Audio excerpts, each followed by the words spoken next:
Probable cause para po dito sa impeachment complaint laban kay Sara Duterte, mukhang sigurado na ayon po kay Congressman Terry Ridon.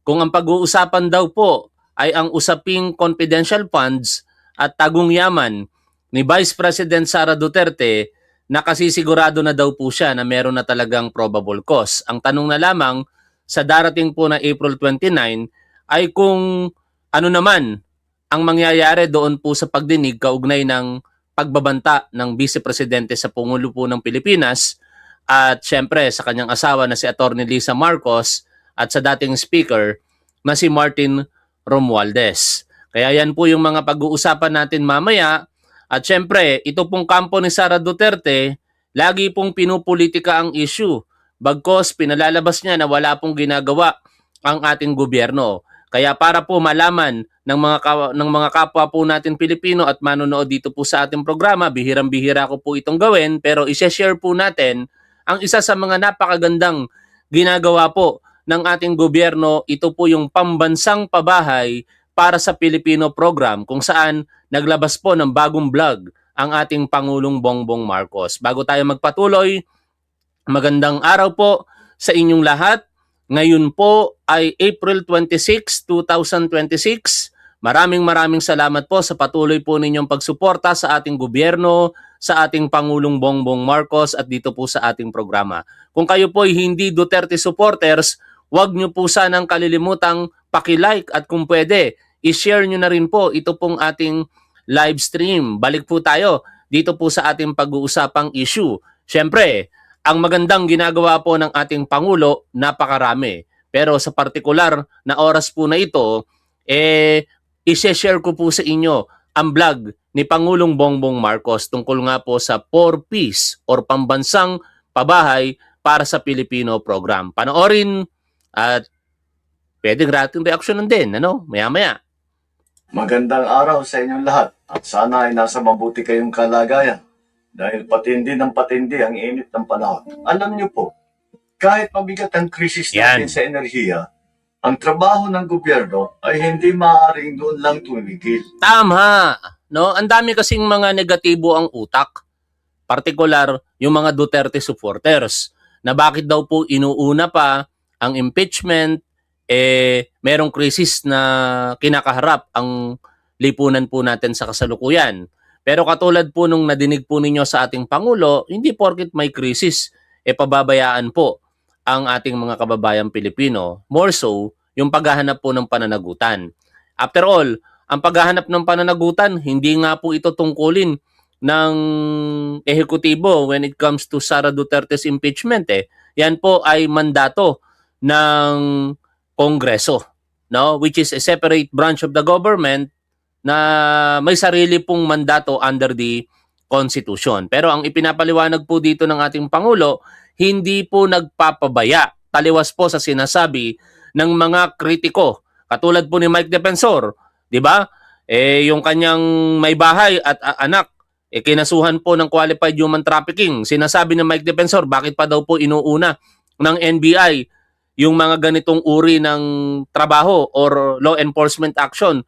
Ang unahin daw po yung mga nagugutom po nating mga kababayang Pilipino, which is napakalayo po nung paghahalin tulad ni Mike Defensor o pagsabihin na natin parang panunumbat. Hindi po tama yung sabihin sapagkat ang NBI ay alam naman natin na ang pangunahing trabaho ay law and order. Hindi po para po tumugon sa mga nagugutom po nating mga kababayang Pilipino. Yan po ang trabaho ng ating Pangulo at sa ilalim ng mga departamento na kanyang pinamumunuan. Nandyan po ang DSWD at iba pang sangay ng ating gobyerno. Pero dito, ang tutukuyin po natin ay ang Department of Human Settlement and Urban Development kasi sila po yung pinakapangunahing ahensya na nagsasagawa ng mga pabahay na programa po na ito sa kasalukuyang Marcos Jr. administration. Ituloy po natin ang panonood, mga tol.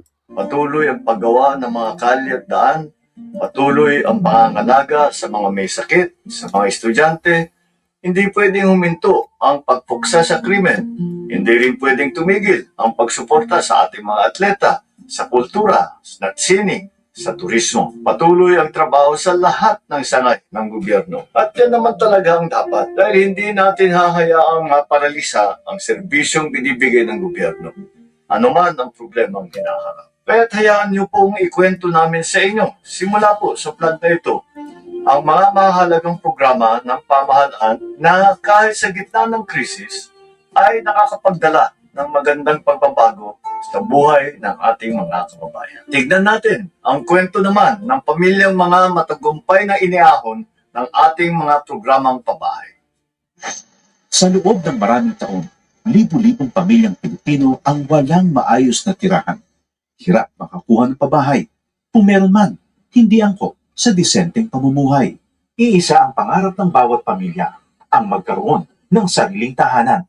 Ang mga pangarap nyo, ang pangarap din ng Pangulo. Kaya agad inilunsad ni Pangulong Ferdinand Marcos Jr. ang Pambansang Pabahay para sa Pilipino Program o 4PH. Hindi lang para magtayo ng mga bahay, kundi para ibalik ang pag-asa at dignidad ng bawat pamilyang Pilipino. Noong nakaraang linggo, binalikan ng Pangulo ang ilan sa mga housing projects sa Pampanga para tiyakin na ang bawat pamilya may tunay na pagkakataong magkaroon ng sariling tirahan at ang bawat tahanan ligtas at dekalidad. Nakakatuwa makita mo na mas maginhawa at mas maganda ang buhay ng ating mga kababayan. Dagdag pa ni Secretary Jose Ramon Aliling ng Department of Human Settlements and Urban Development. Ngayon, lahat po ng modalities. Nandiyan po yung horizontal, house and lot. Ang dignidad ng pamilya ay, lalo na ang Pilipinong pamilya ay pag nagkaroon siya ng sarili ng bahay. Kwento ng mga residente, dahil sa mababang interes sa pabahay, naging mas abot kaya ito para sa kanila.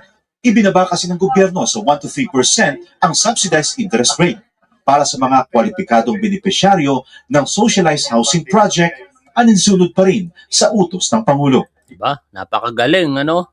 Nagawa ba ito ng Duterte administration? Sige nga, mga Duterte supporter, ibigay nyo nga sa amin ang patunay na nagkaroon ng pabahay na maayos ang Duterte admin. Meron silang pabahay pero napanood naman natin sa dokumentaryo ni Maki Pilido, palpak. No? Hindi nga natapos yung karamihan. Yung mga kulang na bahay ay gagawa natin ng paraan upang lahat ng nangangailangan ng pabahay ay gagawin natin. Sa buong bansa, tuloy-tuloy ang trabaho. Isa-isang inaayos sa mga bagay na magpapagaan sa buhay ng mga Pilipino. Kasama na rito ang disente at sariling tirahan na hindi lang pangarap, kundi tahanang nabubuksan para sa bawat Pilipino. Yan ha. Masaya yung mga pamilyang nagkaroon ng sariling tahanan. No? Sana all. Kasi, to be honest with you, wala din po kaming sariling bahay eh. Kaso lang, ayoko na po makipagsiksikan sa mga kababayan po nating mahihirap para po sa pag-abil ng pambansang pabahay para sa Pilipino program. So far, kaya ko naman mangupahan at ipon-ipon. Kung loloobin ng Diyos, magkaroon din po ng sariling bahay at lupa kinalaunan. Pero ngayon, dumako na tayo dito po sa impeachment case ni Sara Duterte. No, ano po ba ang mga impormasyon na nakalap po natin diyan sa nakalipas po na mga panahon at in particular sa interview po na ito ni Congressman Terry Ridon, sasabihin niya dito na kung siya ang tatanungin, ang paghahanap ng probable cause o sapat na paniniwala para po ipagsakdal sa impeachment court itong si Sara Duterte ay meron na. Sigurado na po siya para sa kanya. Kaugnay po ng confidential funds at saka ang di umano'y tagong yaman ni Sara Duterte. Kaya ang tanong na lamang yung mangyayari sa April 29 kung saan didinggi naman ang mga ebidensyang ilalatag ng NBI kaugnay ng pagbabanta sa buhay ni Pangulong Bongbong Marcos, ni First Lady Lisa Marcos at ng dating Speaker Ferdinand Romualdez, dating Speaker na si Martin Romualdez. Ngayon, pakinggan, panoorin, reaksyonan po natin ito mga tol. At narito po makibalita tayo, ano bang aasahan po natin sa finale?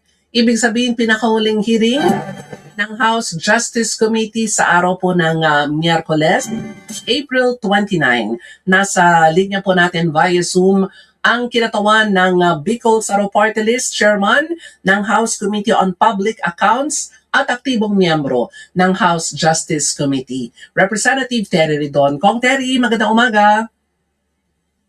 Magandang umaga. Maraming salamat po sa pag-imbita. Magandang umaga, Kong Terry. Finale sa Wednesday, April 29. Ano pang asahan natin, Kong Terry? Well, ang tatlo ko yung mayor na asahan po sa araw po na yan. Una, pagpapasya kung bubuksan yung box. Mhm. Dapat natapos na ho yan nung nakarang Miyerkules. Pero inusog lang ho namin. May pagkakataon pa pala, no? Yung nilalaman ng box ang laman nun, ITR records, no? Yung income tax return nito pong mag-asawang Sara Duterte at Mans Carpio. Pagka nilabas po yon sa darating na April 29, malalantad na kung sila po ba'y nagbabayad ng tamang buwis. Ano-ano yung mga negosyo nila at binabayaran po ba nila ito ng tama ng buwis, no? Kaya sige, tingnan natin. Pero ako nangangamba ako doon, mga tol, baka magkaroon doon ng teknikalidad eh. Baka magkaroon pa ng way ang depensa ni Sara para questionin yung proseso sa Korte Suprema. Kaya sana sa korte na lamang, sa impeachment court na lamang tingnan yun eh. Pero kung pagbobotohan niya ng collegial body, Committee on Justice, majority vote lang naman, mabubuksan po yan kung nanaisin nila. Pero so far, mas pinili ng majority last April 22 na huwag munang buksan. Tuloy natin ang pakikinig po dito. Para mapag-isipan pa ho ng husto kung yung box po ng BIR ay bubuksan o hindi. No? Mhm. Yun yung una. Pangalawa, isasalang po yung NBI director. Sabi niya meron daw po siya nakalap na dagdag na impormasyon doon po sa pagbabanta ng pangalawang Pangulo kaya Pangulong Bongbong Marcos. Mhm. At pangatlo, magkakaroon na po ng botohan on probable cause. Mhm. Doon po sa hapon po ng araw po na yun. Ayun. So yung, teka muna, bago sa botohan natin na Kong Terry, una, ang sabi nga ni Congresswoman Jerville Luistro na siyang chairman ng Justice Committee, ang tututukan lang at para wala masyadong bisita, puro mga taga-NBI, of course, pangunahan, NBI Director Melvin Matibag. Halimbawa, ang sabi ko kasi dito, meron na silang sinusundan na lead doon sa mga ginawang umano'y pagbabanta ni Vice President Sara Duterte sa seguridad buhay ng Pangulo, unang ginang at ni former House Speaker Martin Romualdez. Halimbawa, merong mag-manifest ng halimbawa ay executive session dahil syempre sasabihin baka it will concern our security, national security, etc.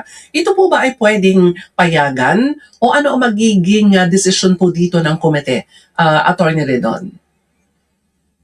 Pwede pag-aralan yan kung mag-executive session, Mm. pero maganda rin yung talaga na maipahayag sa buong bayan kung totoo ba o hindi. No? Yung pong pagkakaroon ng detalye dito po sa pagbabanta laban po sa Pangulo ng ating pong pangalang Pangulo. Dahil, anyway, malinaw naman sa bayan yung yung pong video, no? Na Tama. ginawa pong pagbabanta. Tama, malinaw po sa taong bayan yan. Kitang-kita naman natin yan na talagang pinagbantaan ni Sara Duterte. Pero baka meron pong ibang mailalabas pa na mga ebidensya, no? Kasi malinaw na sinabi ni Sara Duterte na meron siyang kinontratang assassin. Baka alam na ng NBI kung sino yon. Malalaman kaya natin yun sa April 29. Yun ang mga exciting part yan, mga tol, na impormasyon na ninanais po natin. Bukod doon sa pagsasalita mismo ni Sara Duterte ng pagbabanta, yung mga iba pang ebidensya na maaaring magamit in relation to that threat, baka meron po ang NBI. So tingin ko, yung pong detalye nito pong pagbabanta, dapat openly, transparently, maipahayag din po sa atin pong mga kababayan. Pero meron naman siyang kinaharap ng kaso, hindi ba yung ilan pong mga isinampang kaso laban sa pangalawang Pangulo tungkol sa ginawa niyang pagbabanta noon. Kabilang dyan na ano ba yung mga kasong isinampa sa kanya, Congressman Terry? Bakit ang tagal ng usad? Kasi di ba isinagawa ito 2025? Kung hindi ako nagkakamali. Pero wala pa rin hanggang ngayon na desisyon tungkol sa kasong yon. Yun ang masaklap.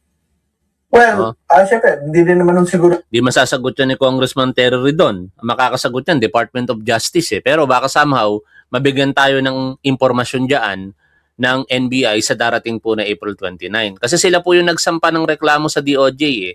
But unfortunately, until now, wala pong nilalabas na anumang impormasyon no resolution ang DOJ kaugnay nung isinampang grave threat ng NBI dito kay Vice President Sara Duterte. ganun kabilis at kadali, no? Mm-mm. Yung pong pagkalap ng dagdag pong ebidensya.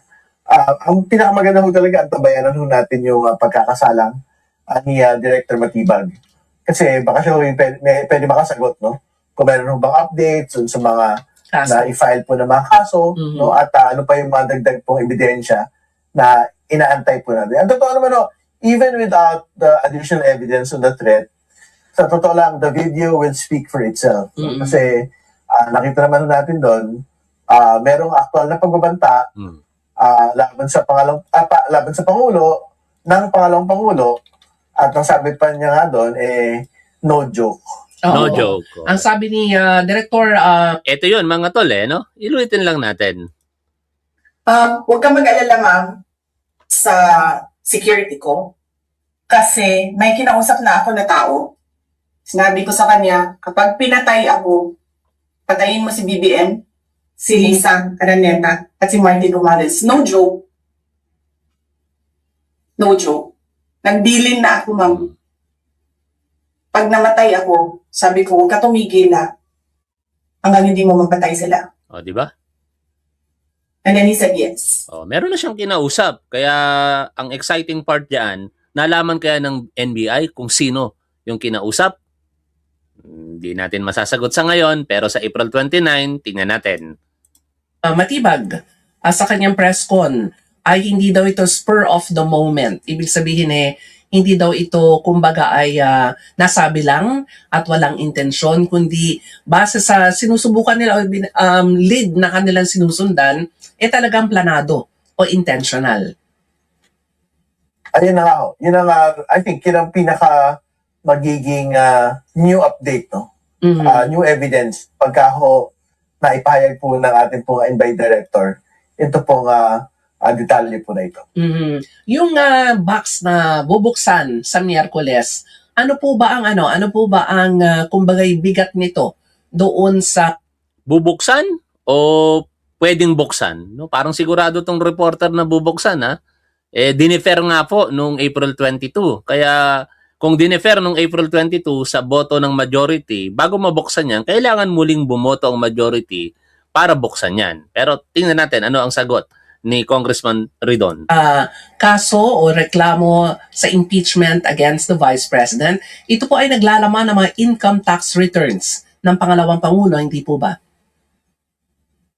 Tama po ito, no? Ibig sabihin, makakadagdag po ito doon sa ebidensya na hindi ho talaga kaya i-sustain ng mag-asawang Duterte Carpio. Mhm. Yung pong amount, total transactions, inflows at outflows nito pong mga inilabas po, no, ng AMLC, no. Yun po yung layunin na maipakita nun, na bukod sa 88 million in net worth, at ito na nga, may nagsabi sa akin kung ano ho yung income net of taxes mula dun sa ITRs po na yun. Mhm. Dito pong mag-asawang Duterte Carpio, 73 million lang ho eh. Mhm. Yung po pinag-uusapan ho natin na income net of taxes nila. So, ibig sabihin po, by any lens, no, yung lens ng income, which is 73 million, at by lens of net worth, yung pong 6.7 billion in total transactions, 4.4 billion po in net inflows. Ibig sabihin po na inflows, ito po yung pumasok sa mga accounts ng mag-asawang Duterte Carpio, hindi ho talaga ubra yun, given po ano lang ho ba yung mga pinagkakakitaan po ng mag-asawa Mhm. bilang mga abogado, bilang taong gobyerno, at nagkakaroon ng mga palugi ng mga negosyo. Ito yung matagal mo nang sinasabi na gusto mong malinawan, no, Kong Terry, yung wealth gap ni Vice President Sara Duterte at ni Attorney Manasseh Carpio. Dahil kung titignan natin yung mga records, at yung mga amounts Grabe na naman lumabas kasi, no? noong nakaraang hearing from COA and Anti-Money Laundering Council. Talagang ang laki ng discrepancy. Grabe naman kasi talaga yon mga tol. 'Di ba? Balikan natin yung halaga na tinutukoy ng reporter. Yung COA, ang funds ng gobyerno pinag-uusapan po doon. We are not sure kung yun po ba ay solely napunta kay Sara Duterte, 73 million ang pinababalik. Pero itong binabanggit ng Anti-Money Laundering Council through its executive director na si Attorney Benaventura, nakakalula po ang mga figures po dito. For reference again, babasahin ko, para po sa mag-asawang Sara Duterte Carpio at Manasseh Carpio, ang total po na amount involved sa tinatawag pong inflow o pagpasok ng pera ay 4,425,443,794.69 pesos. Samantala, ang lumabas sa sinasabing mga bank accounts nila or yung outflow ay nasa 1,554,681,310.82 pesos. Kaya approximately, ang posibleng nasa bangko pa nang inilahad ito ng AMLC ay hindi bababa sa halagang 2.9 billion pesos. Kasi sigurado tayo diyan mga tol, meron pa yang mga transaction na hindi naman pinlag ng COA, no, ay ng AMLC. Yung mga halimbawa, ang halaga ay 150 million pesos, ang halaga ay 200 million pesos, yan po ay hindi ipinlag ng AMLC. At dito sa isi-share ko po sa inyong vlog ng isa po sa mga marahil sumusuporta sa ating gobyerno, hindi ko po siya kilala, sinend lang sa atin ng ating kaibigan, maganda rin po yung paliwanag niya, kaugnay po ng SALN at ng paglabas-pasok nga ng pera sa mga bangko nitong si Sara Duterte at Mans Carpio. Panoorin po natin ito. Yan. When you refer to bank transactions, does that include both deposits? Siya po si Ian Serranilla, no? Hindi ko po siya kilala, pasensya na. Pero gamitin po natin ang video niya para ipakalat ang kaalaman na isineshare niya sa kanyang platform na ginagamit. And withdrawals? Sige, sagutin natin. Parang reframing kasi ang Sara. Pinapalabas na overinflated or meaningless yung 6.77 billion AMLAC figures. Ang favorite ko pang comment, meron akong 1,000 na deposit. Winidraw ko yung 1,000. After several years ng deposit withdrawal, aabot ng millions. Sige nga, abutin mo ng billion. Just to be clear, yung 1,000, or for example, sahod ni DP Sara, pag pumasok sa account, hindi yan kasama sa CTRs or suspicious transactions dahil may paper trail. Saan nanggaling? Saan ginamit? For example, sa grocery. Let us remember, AMLAC is not measuring net worth. Ang focus ng AMLAC is to measure the flow of money. As an example, hundreds of millions ang pumasok. Saan ang galing? Hundreds of millions ang lumabas. Saan ginamit? Ang tinitingnan ng AMLAC ay yung movement of funds. Tama. Yung transaction trail and yung pattern. Pero alam nyo mga tol, sa ngayon, yan ang impormasyon na dapat nating malaman. Pero pag dumating na po ito sa Senate trial, hindi na yung transactions amount, kung hindi yung actual bank records. No? Napilit parang iniiwasan ng mga Duterte at ng mga supporters nito. Common sense no?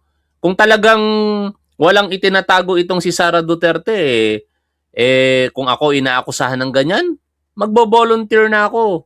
O buksan nyo na yung bank account ko, walang lamang bilyones yan or even transactions. Pero di nila kayang gawin kasi totoo naman yung sinasabi ng AMLC. Ngunit hindi pa natin tiyak pagdating sa bank records kung ano-anong mga bangko yon. Kasi tandaan natin, it could be from BPI or any other banks na nakapangalan kay Sara Duterte. Ang allegation ni dating Senador Antonio Trillanes ay sa BPI. Pero pwede ring mangyari sa ibang mga bangko. Basta ang pangalan, nakapangalan ang account kay Sara Duterte at Mans Carpio at nagkaroon ng tinatawag na covered transactions at saka suspicious transactions. Balik po tayo dito po sa interview kay Congressman Terry Ridon. Dati nga, akala ko natin ilang milyon lang. No? Oo. Ay ngayon, Lumabas billion billion na po yung pinag-uusapan nating pagkakaiba. Mhm. Hindi ba? So, ano ho talaga, very important din ho na idagdag ho natin yung ilang mga admissions po ng kampo po ng pangalawang Pangulo. Ang sabi nila, hindi daw ho false, no? Oo. Yung po mga numero. Sina-challenge lang daw po nila yung pong accuracy nito pong mga binabanggit po sa report. Pero alam po ninyo, kailangan Tingnan nyo, even ang depensa ni Sara Duterte, hindi nila makategorically sabihin na hindi totoo yung sinasabi ng AMLC. Kasi alam nila na totoo yon at nakabase yon sa mga dokumento. natin maglinaw kasi ang sinasabi ko nila doon sa total transaction volume, ano naman yan pag nagpasok ka ng 1 million, pag naglabas ka ng 1 million, 2 million yung bilang, no? Pero ang kailangan natin pag-usapan dito, hindi yung million ang pinag-uusapan billion po yung pinag-uusapan. So, ang pinag-uusapan natin dito, may pumasok na 4.4 billion, tapos may lumabas po na billion pa rin ho mula sa sistema. So, ang unang tanong ho dyan, given po yung level ng income nila, pag ganyan kalaki, yun yung una. Mhm. Pangalawa, given yung 4.4 billion na pumasok, saan po galing yung 4.4 billion? Tapos panghuli yung outflow, yung lumabas po sa sistema, Mhm. 1.5 billion, saan napunta yun? Di ba? Dapat naman pag lumabas yung pera, may kinapuntahan ho yun. Di ba? Napunta sa mga pag- Oy, merong breaking news. Oh, singit natin related ito sa ating pinag-uusapan. Ito po. Ang asawa ni Sara Duterte ay magsasampa daw po ng kaukulang kriminal na kaso ng paglabag sa bank secrecy at data privacy violations. Basahin po natin ang sinasabi dito sa Daily Tribune. Lawyer Manasseh Carpio, husband of Vice President Sara Duterte, is set to file criminal complaints over alleged violations of the Bank Secrecy Law and the Data Privacy Act following the public disclosure of financial documents linked to their accounts. O sige, magkaalaman na, no? Titingnan natin kung uubra ba yung mga ganyang pagtatangka ng mga Duterte para po makaiwas sila sa mga ibinibintang sa kanila o sa tinatawag na pananagutan.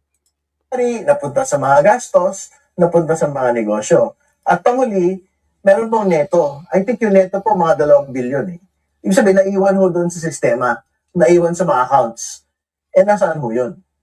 Di ba? So, Mhm. I think yan po yung mga tanong na kailangan mong sagutin at hindi mo yan maipapaliwanag lang. May paliwanag ko yung mga ibang abogado ng pangalawang Pangulo supporters niya, no? Mhm. Yung tabo daw ng tubig, gano'n. Naglagay ka ng tubig, tapos linabas mo, may mga gano'n pa sila. Silang paliwanag, hindi ho yan obra. Mm. Ang pinag-uusapan natin dito, 4.4 billion na pumasok Mhm. sa mga accounts po ng mag-asawa. Biruin Saan po mo, galing yan? So, totoo, Kong Terry. kung nag-iisip ka ng tama, magtatanong ka na kahit supporter ka ni Sara Duterte, bakit merong pumasok na pera na ganun ang halaga? Regardless kung yan ay nananatili sa mga bank accounts niya. No? Bakit merong nag-deposit ng ganung kalaking halaga at bakit merong withdrawal na ganung kalaking halaga? Pero dahil tatanga-tanga ang mga Duterte supporters, hindi nila yon tatanungin. Naipresenta kasi yung mga records, mga transactions, COA, AMLAC. So, ang ine-expect nyo noon, dapat million lang pero nagulat ba kayo nung bilyones na yung kwenta dun sa nakalipas na hearing? Kasi kami nagulat sa laki pala nung amount na pinag-uusapan, umabot sa bilyon. Alam po niya, gulat na gulat ho kami na nagulantang ho talaga kami. Lalo tigit halimbawa, yung po 2009, ang pumasok po ang total transactions po ng 2009 ay 700 million. Samantalang ang net worth lang po ng pangalang Pangulo po ng panahon na yon ay 18 million. Again, ang tanong mo doon, saan galing yung 700 million na gumalaw po sa kanya pong mga accounts? Mhm. So, sabihin ho talaga yun. And sa totoo lang po, kahit pag-usapan mo natin halimbawa, yung pong 2022, at sabi kasi ng mga ibang supporters niya, dapat na pinag-usapan lang natin dito, yung pong panahon na Vice President. siya po ay pangalawang pangulo. No? Pero alam po ninyo, kahit pag-usapan mo natin yung 2022, ang neto na lumabas no, doon po sa kanya pong accounts ng panahon po na yan ay 40 million. So may hinahanap po tayo 40 million on top of yung po 70 million po na net worth. So ibig sabihin, kung 2022 yung pag-uusapan natin, ba't hindi nakalista yung 40 million? Doon po Yun. sa, I think mga 70 million na po na net worth po ng pangalawang pangulo. Bakit? Ay, kasi sabi nga ni Ronald Llamas, kapag ayaw humarap, maliwanag kurap. Sabi naman ni Christian Esguerra, kapag ayaw humarap, natatakot. Eh anong masasabi ninyo dito kay Sara Duterte? Ako, kapag kapusit, masarap kainin. Nagpapatawa lang ako mga tol. Maraming salamat po sa inyong lahat. Lagi po nating tandaan kung ano po ang tama at dapat doon po tayo. Shoutout po sa inyong lahat. Keep safe. See you always. Bye for now mga tol.